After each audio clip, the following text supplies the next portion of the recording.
Hello everyone, मैं नेहा और हम पढ़ रहे थे बायोलॉजी के चैप्टर टिश्यूज। लास्ट वीडियो में हमने देखा था कॉम्प्लेक्स टिश्यूज के बारे में और इस वीडियो में हम देखने वाले हैं सेक्शन ऑफ सेल और लीफ भी।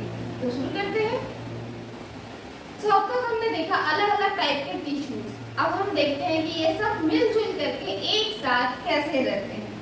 तो सबसे पहले हम स्टार्ट करते हैं सेक्शन ऑफ स्टेम बना करके। तो सबसे पहले आप देखो, आप जब काटोगे स्टेम को तो आपको इस तरह से पहले स्ट्रक्चर दिखेगा। ऑफ कोर्स अब आप तो ये जो बाहर वाला सबसे बाहर वाला जो लेयर होता है, ये एक सेल मतलब ये इस तरह से सेल से बना हुआ होता है। ये किस टाइप का सेल है, इस चीज पे डिपेंड करेगा कि ये सेल कितना पुराना है, प्लांट कितना बड़ा है, इस चीज पे कम्प्लीटली डिपेंड करता है। स्टार्टिंग में ये आपका पैरेंकाइमा होता है, बट धीरे धीरे आपका ये डेड हो जाता है।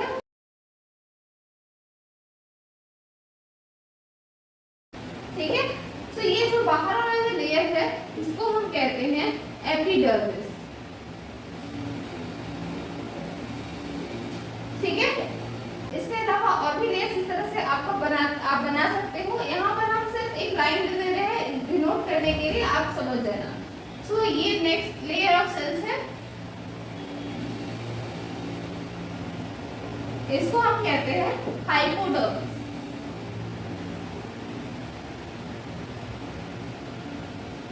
एक्चुअली हाइपोडर्मिस जरूरी नहीं है कि सब में रहेगा।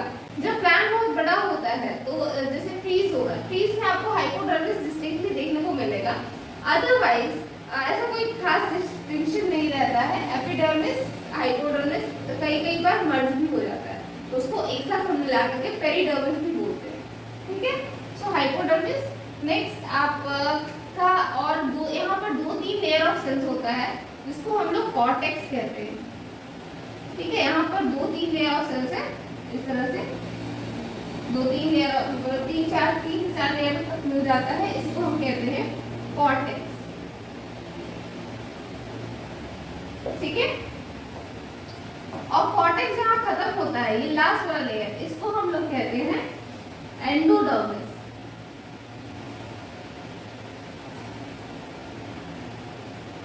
ठीक है, इसके बाद यहाँ आता है एक वेवी बैंड। ये वेवी बैंड का लेयर है, इसको हम कहेंगे पेरिसाइकल। ठीक है, और पेरिसाइकल में यहाँ भी इस तरह से रहता है वास्कुलर बंडल।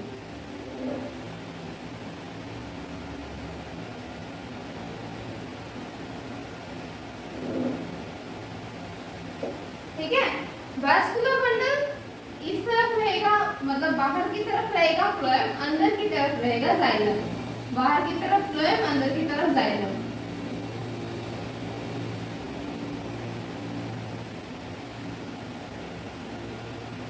और अगर प्लांट अच्छा खासा बड़ा है, आपका फ्लावरिंग प्लांट है, तो बीच में एक रहेगा, एक लेयर मेरिस्टेम का।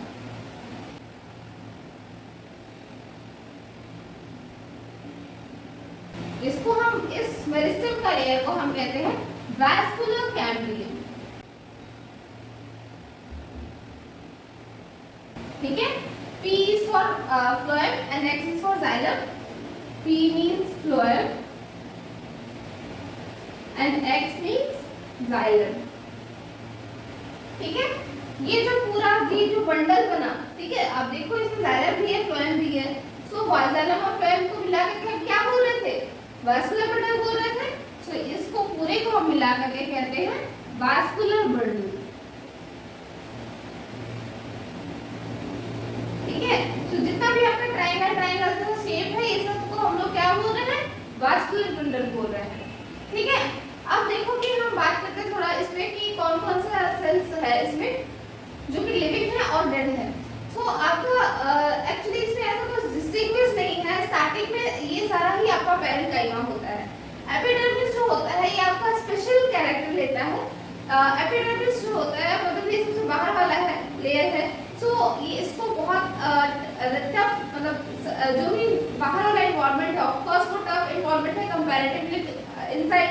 सो इसको टफ सिचुएशन का सामना करना पड़ता है और ये इसीलिए ये प्रोटेक्शन के लिए एक अलग सा एक बाहर से लेयर बनाता है, ठीक है, मतलब एक और लेयर आपका बना दिया। इस लेयर को हम कहते हैं क्यूटिकल।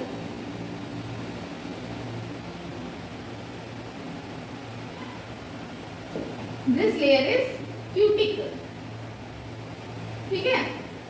क्यूटिकल जो होता है, ये क्यूटिकल आपका वाटर रेसिस्टेंट है, वाटर रेसिस्टेंट है। इसके अलावा वैक्सी टाइप का होता है, मतलब आप कभी आप अगर आपने कैक्टस छुआ हुआ या फिर आप जैसे आपने वो रोज का ब्लांच जब आप छूते हो तो आपको फील होता होगा कि वो मतलब वैक्सी वैक्सी सा लग रहा है, सॉफ्ट सॉफ्ट स्लिपरी स्लिपरी सा। तो वो जो होता है वो फीलिंग आता है, वो आता है इसी क्यूटिकल के प्रेजेंस के कारण। वो वैक्सी टाइप का होता है, ये वाटर लॉस से प्रिवेंट करता है, सबसे पहली बात वाटर रेजिस्टेंस बनाता है। दूसरा बात है कि ये आपका इन्वेडर से भी मदद करता है। लाइक अगर बाहर से कुछ फंगस आया या बैक्टीरिया आया तो उसको क्रिटिकल से तक पार होने में थोड़ा तकलीफ होता है, और जब तक क्रिटिकल पार नहीं करेगा तब तक अंदर नहीं घुस पाएगा, इन्फेक्ट नहीं कर पाएगा प्लांट को। सो ये प्रोटेक्टिव नेचर का होता है, ये जो क्रिटिकल होता है, ठीक है। जनरली ये जो मैंने ये जो सेक्शन ऑफ स्टेम मैंने जो बनाया है ये एक्चुअली इलाबोरेट प्लांट्स में होता है, यानी कि जो बड़े बड़े प्लांट्स है उसमें होगा, मतलब जो डाइकॉट्स है और डाइकॉट्स में भी जो ऐसे खासे बड़े होते हैं उन सब में, मतलब ट्रीज वगैरह भी आपको ये पूरा कंप्लीट स्ट्रक्चर देखने को मिलेगा। बट इन जनरल इतना बड़ा स्ट्रक्चर आपको देखने को नहीं मिलता है। होता है एक एपिडर्मिस, ठीक है, एपिडर्मिस के साथ क्यूटिकल लेयर तो हमेशा ही मिलेगा, ठीक है। एक्सेप्ट जब ये प्लांट बहुत बड़ा हो गया, मतलब ये वाला जो बनाया मैंने पहले था, ये क्यूटिकल जो हटा करके जो मैंने ये जो स्ट्रक्चर बनाया था, इसमें एक्चुअली ये वाला स्क्लेरोटाइम, मतलब ये बाहर वाला जो सेल्स है ये प्रोटेक्टिव नेचर का है, धीरे धीरे जाकर के ये डेड हो जाता है। कॉर्टेक्स भी आपका कॉर्टेक्स में एक लेयर जो होता है आपका, ये वाला जो बाहर, ये वाला एक लेयर बीच में यहाँ पर एक लेयर होता है, ये आपका चेन हो करके मेरिस्टेम बन जाता है, ठीक है। एक कंप्लीट लेयर होता है इस तरह से, ठीक है, ये आपका मेरिस्टेम बन जाता है। इसको हम लोग कॉर्ड कैम्बियम भी कहते हैं, ठीक है। तो ये मेरिस्टेम बन जाता है, बाहर में जो सेल्स बच गया, ठीक है, ये भी धीरे धीरे डेड हो जाएगा, उसको हम कहते हैं कॉर्ड सेल्स, ठीक है। इसमें एक्चुअली कंपाउंड भी होता है, इसको हम लोग सुबेरिन कहते हैं। ये बहुत ही वाटर रेजिस्टेंट और गैस रेजिस्टेंट होता है, यानी कि जो भी वाटर इसके अंदर है, गैस इसके अंदर है, वो बाहर नहीं आ पाएगा, वो यहीं का यहीं रह जाएगा। सो कॉर्ड निकलने नहीं देता है किसी भी चीज से, वो मतलब जो भी वाटर और गैस आपका अंदर में है उसको बाहर नहीं आने देता है। सो ये आपका हो गया कॉर्ड और ये हो गया आपका एपिडर्मिस, ये दोनों डेड हो जाता है और ये प्रोटेक्ट करके रखता है। वही जो कैम्बियम है ये आपका अंदर की तरफ कॉर्टेक्स को बढ़ाता रहता है और इस तरह से आपका मतलब इसका लैटरल ग्रोथ होता रहता है। लैटरल ग्रोथ करने के लिए कौन कौन रिस्पॉन्सिबल है? ये आपका कॉर्टेक्स जो है, जिसको हम लोग जो आपको कॉर्टेक्स में जो मेरिस्टेम बना है वो, और एक आपका ये वाला कैम्बियम, वास्कुलर कैम्बियम, ठीक है। ये दोनों के एक्टिविटी के कारण ही प्लांट गर्थ में बड़ा हो जाता है, मतलब चौड़ाई में बड़ा होता जाता है, ठीक है। तो हमने बात किया कि जो बड़ा बड़ा प्लांट है उसका, जो छोटा प्लांट है, ठीक है, उसमें इतना इलाबोरेट नहीं रहेगा, उसमें आपका एपिडर्मिस देखने को मिलेगा, एपिडर्मिस के साथ कुछ लेयर ऑफ कॉर्टेक्स देखने को मिलेगा, एंड देन आपका ये पेरिसाइकल रहता है। पेरिसाइकल जो होता है ये आपका नेचर वाइज स्क्लेरेंटाइमेटस होता है और ये वास्कुलर बंडल को काइंड ऑफ प्रोटेक्ट करके रखता है, ठीक है। तो जाइलम एंड फ्लोएम है यहाँ पर, जाइलम फ्लोएम इसके अंदर में है और जाइलम फ्लोएम आपका वही कंडक्शन ऑफ मटेरियल्स करने में, ट्रांसपोर्ट ऑफ मटेरियल्स करने में मदद कर रहा है, ठीक है। लास्ट में ये जो सेंटर में जो आपका स्पेस बच गया इसको हम लोग पिट बोलते हैं, और यहाँ पर जो इस तरह से जो स्पेस बच गया इसको हम लोग मेडुलरी वेन कहते हैं। इसका इलेबोरेट डायग्राम आपके एनसीईआरटी की बुक में भी है, आप देख सकते हैं, और हमने एक वीडियो बना भी रखा है इस पे, आप वो भी रेफर कर सकते हैं, ठीक है। तो ये रहा हमारा सेक्शन ऑफ स्टेम।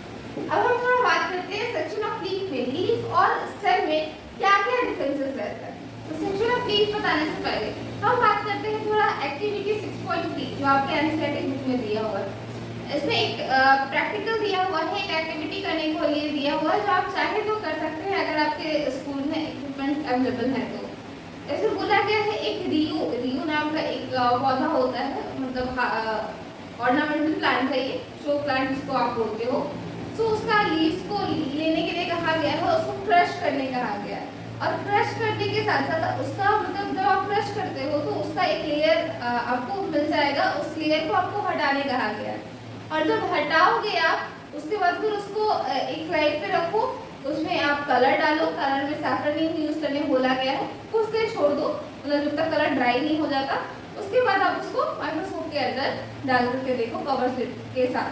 सो जब आप देखोगे तो आप नोटिस करोगे कि उसमें कुछ लेयर्स इस तरह से मिलता है, मतलब एक लेयर ऑफ सेल्स मिलता है।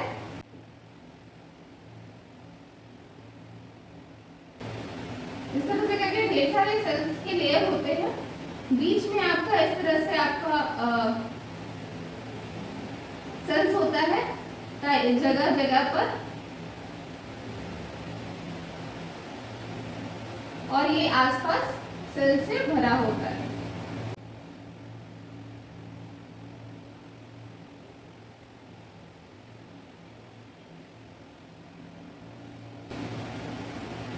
ओके, तो इसमें जो डिस्टिंग्विश्ड है ये आपका ये वाला है, क्योंकि ये थोड़ा सा मोटा मोटा होता है, ये आपका इजीली दिखता है।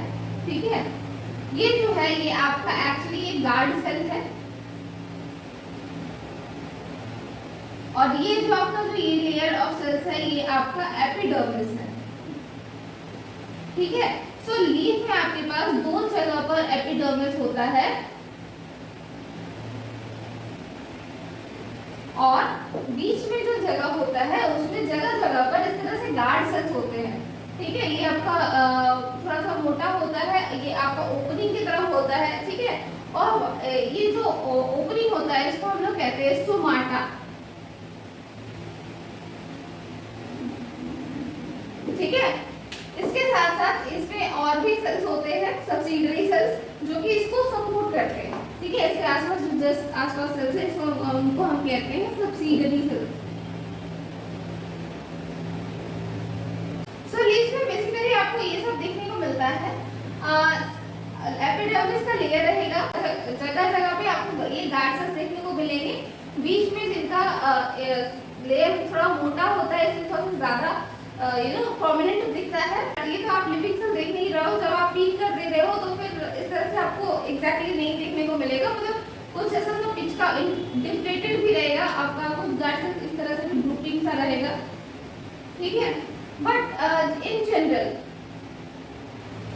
ये जो ग्रुपिंग गार्ड सेल्स है इनको छोड़ करके इन जनरल आपका जब ये गार्ड सेल इन्फ्लेट होता है, फूलता है, तब बीच में यहाँ पर एक ओपनिंग आता है, इसको हम स्टोमाटा कहते हैं।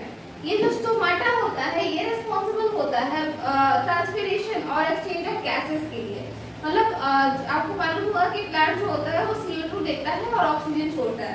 तो ये जो एक्सचेंज ऑफ गैसेस हो रहा है ये आपका स्टोमाटा के थ्रू ही हो रहा है, और साथ साथ इसमें ट्रांसपिरेशन होता है। ट्रांसपिरेशन यानी कि जब हमें ठंडा होना होता है तो हम स्वेट करते हैं, मतलब जब हमें गर्मी लगती है तो हम स्वेट करते हैं। इस स्वेटिंग से हमारा मतलब हमारा हीट टेम्परेचर थोड़ा सा इन्वायरमेंट हो जाता है, और इसके थ्रू हम थोड़ा कूल होते हैं। तो सिमिलरली प्लांट्स को भी जब कूल होना होता है तो वो भी जिस तरह से हम स्वेटिंग करते हैं, पर्सपायर करते हैं, उसी तरह से प्लांट्स होता है इनमें ट्रांसपिरेशन होता है।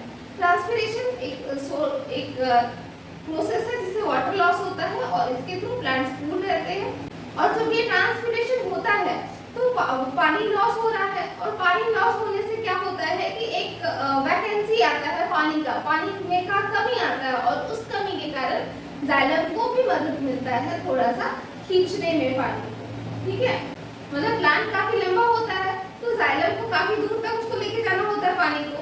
सो वो पानी को ले जाने में मदद मिलता है थ्रू दिस ट्रांसपिरेशन जो होता है स्टोमाटा के थ्रू। ठीक है, तो आपको लीफ में बेसिकली क्या क्या देखने को मिलता है, ये स्टोमाटा ये ओपनिंग देखने को मिलेगा। इस ओपनिंग को गार्ड करने के लिए, मतलब इस ओपनिंग को मेंटेन करने के लिए, रेगुलेट करने के लिए आपका गार्ड सेल्स होता है। ये गार्ड सेल्स होता है, यही रेगुलेट कर रहा होता है कि कैसे जब ये पिचक जाता है तो आपका स्टोमाटा बंद हो जाता है, जब ये फूल जाता है तब आपका स्टोमाटा खुल जाता है। ठीक है, इसी के थ्रू एक्सचेंज ऑफ गैसेस भी होगा, ट्रांसपिरेशन भी होगा। इसके अलावा सिंस गार्ड सेल्स तो आपका ओपनिंग और क्लोजिंग में लगा हुआ है, तो इसका जो अलग काम होगा, मतलब इसका जो अपना काम होगा वो बढ़ रहा है सब्सिडियरी सेल्स में। सब्सिडियरी सेल्स गार्ड सेल्स को सपोर्ट करने के लिए होते हैं। इसके अलावा यहाँ पर होता है एपिडर्मिस और अलग अलग पैरेन्काइमा सेल्स जो कि स्टोर कर रहे होंगे फूड एंड मटेरियल। अब लीफ भी तो एक्सपोज्ड रहता है बाहर से, सो लीफ का जो एपिडर्मिस होता है ये भी इसको प्रोटेक्शन कर रहा होता है। प्रोटेक्शन कैसे?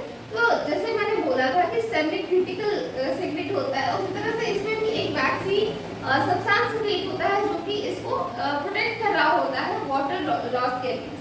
ये स्पेशली ज़्यादा डेवलप्ड होता है आपके डिजर्ट प्लांट्स में, क्योंकि उसमें जब क्यूटिकल उसमें वाटर लॉस बहुत इंपॉर्टेंट होता है डिजर्ट में सर्वाइव करने के लिए, जहाँ पर पानी उसको नहीं मिलेगा, ड्राई हैबिटेट है, वहाँ पर पानी का अगर लॉस होता रहेगा इस तरह से स्टोमाटा के थ्रू, तो फिर प्लांट तो मर जाएगा।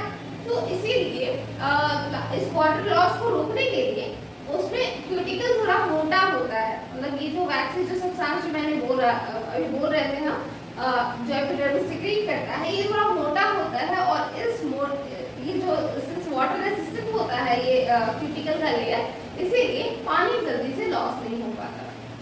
ठीक है, तो आज की वीडियो में बस इतना ही। आज हमने देखा सेक्शन ऑफ स्टेम और लीफ, और इसके साथ हमारा प्लांट टिश्यूज यहीं पे खत्म होगा। नेक्स्ट वीडियो में हम स्टार्ट करेंगे एनिमल टिश्यूज से। अगर आपको ये वीडियो पसंद आए तो इसे लाइक करें, कमेंट करें, अपने फ्रेंड्स के बीच में शेयर करें और हमारे चैनल को सब्सक्राइब करें। और अगर आपको इसमें कोई डाउट रह गया तो आप वो भी कमेंट कर सकते हैं। तो नेक्स्ट वीडियो में थैंक यू।